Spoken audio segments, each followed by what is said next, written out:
we have the Panthers as an 8-point home favorite in Ford Field. Over-under sitting at 47.5 for this one. It's actually our highest of the weekend. And the last result was a 35-18 Michigan win on a rainy day in the Liberty Bowl back in Week 5, I believe. Forecast for this one looking like more Bates bombs inside of Ford Field. The Panthers fans will be looking forward to the last home game there for that one. Let's start, Zook, with the Michigan offense against the Memphis defense. And the question is, who's going to be pulling the trigger for the Panthers this weekend? Could it be Danny Etling? He took over as a starter in Week 5 during the first meeting with Memphis, but he got hurt in Week 6. So Brian Lewerke then took over last week in Week 7. He leads Michigan straight down the field against DC.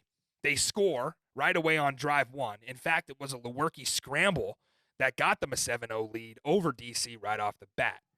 Or is it going to be Bryce Perkins? This is a name UFL fans need to know, and we foreshadowed this a little bit a few weeks ago on the show. I ranted and raved about Perkins. I'm a huge college football fan. I loved what he did at UVA. I thought he turned that program around and led that program back for some really tough years to good seasons for their standard. He was a second-team All-ACC kid right behind Trevor Lawrence when he was in college, and his numbers were just ridiculous at the highest level of college football in the 2 seasons he started as a Who. So, Bryce Perkins, highest quarterback rating of the entire UFL season last week. So, is it Etling?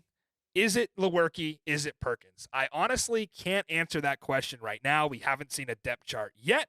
So, at press time, I can't answer that for you. What I will say is maybe the job is Etling's if he's healthy, because we asked Mike Nolan in the postgame against DC about the quarterback situation going forward, and he mentioned he didn't know that Etling was actually hurt until he got home and Etling was in practice and was struggling. So that might be interesting, because it seems like Nolan was forced to go Lewerke and Perkins without too much of a plan, because he was so invested with Danny Etling. So that's going to be interesting. I don't think there's a reason to rush Etling back here.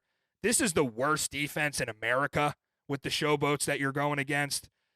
And when you're looking at a guy like Bryce Perkins, I mean, I thought he played a damn good game against DC. 11 for 13, 116 yards passing, had a couple carries, I think 6.5 yards per carry on the ground. He looked comfortable in the offense. And this is a guy who was signed just a few short weeks ago, coming in and picking up that Marcel Belfay offense. So he can run. He has a cannon for an arm.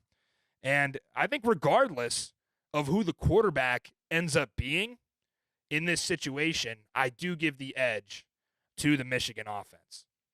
And it's wild to think, because remember, Michigan started this thing with E.J. Perry at quarterback, and the first couple weeks of the season, that was kind of widely viewed as maybe a little bit of a weakness. They would kind of jam Etling into certain situations. He struggled early on. You know, Perry couldn't really throw the ball too well. He was running for touchdowns, and his rushing game was a big reason they ended up beating the Battlehawks in Week 1. But now you get down to QB 3 and 4, and I have to give it to Steve Kaiser, the GM here in Michigan, to go get a guy like Bryce Perkins mid-season here. That might make the difference. You talk about XFL 2023, how the Renegades traded for Luis Perez, and that ignited their title run. That could be Bryce Perkins this season for Michigan if they decide to roll with him. And listen, we say the same thing every single week about the Memphis Showboats. It went from ugly to full-on car crash ugly last week for the Showboats. They gave up 47 points and 400 yards to Arlington. An 0-16. Just inexplicable. So when you're Marcel Belfay, what do? Well, you've chosen so far not to air it out all that much. In fact, fun stat here, Zook. Here's the definition of balance. Michigan, 180 pass attempts, 180 rush attempts. That is insane. Right down the middle. That is balance. But they are dead last in pass attempts, pass yards, and pass touchdowns. So, It'll be interesting to see, but I give a pretty solid edge here to that Michigan offense. Let's take a quick look at the Memphis offense against the Michigan D. Obvious edge here to the Panthers, right? I thought they really ate the defenders' offensive line alive in week 7, and they even had a few starters out on defense in doing so. So if you're worried about Michigan, maybe too much of a favorite, maybe resting some starters with the playoffs locked up, I wouldn't. I mean, technically they still have home field to play for, and obviously in the UFL, your best players are going to want to get on the field so they can get more film and have a shot at NFL training camp in July. So I wouldn't be worried about any kind of angle of Michigan resting guys. They've shown their defensive depth so far, and I think they can continue to do so. Some notes for Memphis. Troy Williams started last week but left with an injury. He's been limited in practice. In fact, I did take a little glance at the game notes for this week, and it looks like Case Cookus might be getting the go, but we're not going to confirm that yet. It's not really that big of a piece of information either way. I think Cookus and Troy Williams have been so similar in running this offense that it doesn't make or break the bet. But Troy Williams did get hurt and has been limited. Case Cookus is not on the injury report. So what else do we know? Memphis. I mean, I think last week against Arlington was probably their last opportunity to try to run the ball. Because when we came into the season, I talked about the Showboats and Darius Victor of being just a workhorse back, and it just hasn't panned out that way. And when you really think about it and how inept the Memphis run game has been, you see they get down 2-3 scores in the first half early. They can't run the ball because they're going to be chasing points constantly. So that's kind of what I've learned about Memphis. You know, everyone wants to point the blame at the O-line and Darius Victor. The defense isn't helping, and they're constantly having to throw the ball.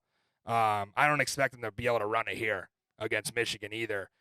In the last meeting, Panthers held them to 41 yards on the ground and 9 carries for 17 yards for Victor. Michigan is a little banged up on the defensive side of the ball. Kai Nakua, the free safety, has a concussion and has not been practicing. Noah Dawkins, who filled in pretty nicely for Frank Gindat, linebacker, not practicing either with a foot injury. I don't think any of that will matter because Memphis is also ravaged with injuries. They have a UFL record 12 guys on the report this week.